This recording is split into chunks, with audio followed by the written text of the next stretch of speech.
باللہ من الشیطان الرجیم بسم اللہ الرحمن الرحیم۔ پیدائش آدم کے بعد آپ صلی اللہ علیہ وسلم کو تمام کائنات سے روشناس کرایا گیا، کیونکہ جب تک ان کو ان تمام اشیاء کا اور ان کی خواص کا علم نہ دیا جاتا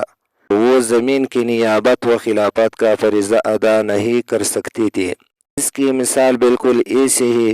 جب کسی شخص کو کسی ضلعی تحصیل کا حاکم بنایا جاتا ہے،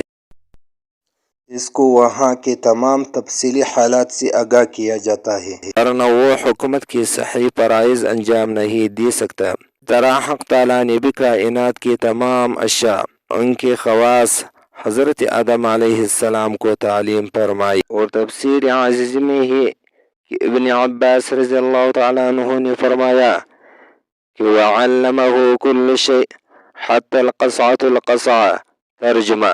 یعنی سکھلائے ان کو ہر چیز کے نام، یہاں تک کہ پیالہ اور پیالی کا نام بھی بتایا۔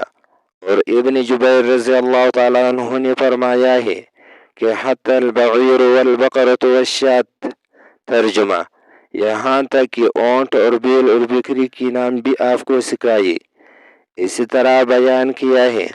وَعَلَّمَ آدَمَ الْأَسْمَاءَ كُلَّهَا ثُمَّ عَرَضَهُمْ عَلَى الْمَلَائِكَةِ فَقَالَ أَنْبِئُونِي بِأَسْمَاءِ هَؤُلَاءِ إِن كُنتُمْ صَادِقِينَ، ترجمہ اور اللہ نے چیزوں کے نام آدم کو سکھا دی، پھر وہ چیزیں فرشتوں کو روبرو رکھتے، پھر ان سے کہا کہ اگر تم سچی ہو تو ان چیزوں کے نام بتاؤ۔ اللہ تعالیٰ نے اس کے بعد وہ چیزیں فرشتوں کی دکھلا کر ان کے نام ان سے دریافت کی، تو انہوں نے اپنے عجز کا اعتراف کیا، کیونکہ نہ وہ اس خدمت کی اہل تھی اور نہ وہ بشری ضروریات سے واقف تھی، اور نہ ان کو اس قسم کی چیزیں بتائی گئی تھی، اس لیے ان کو سوائے لا علم کہنے کے اور کوئی چارہ نہ تھا، جیسا کہ ارشاد ہے قالوا سبحانك لا علم لنا الا ما علمتنا انك انت العلیم الحکیم، البقرہ، ترجمہ فرشتوں نے کہا کہ آپ کی ذات پاک ہے، ہمیں معلوم نہیں مگر اس قدر جتنا آپ نے ہمیں سکھایا ہے، بلا شبہ آپ بڑے علم والے اور حکمت والے ہیں۔ پھر اس کے بعد حضرت آدم علیہ السلام کو مخاطب کر کے کہا کہ تم ان کے نام بتاؤ، چنانچہ انہوں نے تمام چیزوں کے نام اور خواص بتانا شروع کر دے۔ اس سے محض حضرت آدم علیہ السلام کی تعلیمی قابلیت کا اظہار تھا، ورنہ ظاہر ہے کہ فرشتوں میں سب باتوں کے سمجھنے کی قابلیت تھی، فرشتوں میں تو شر کی صلاحیت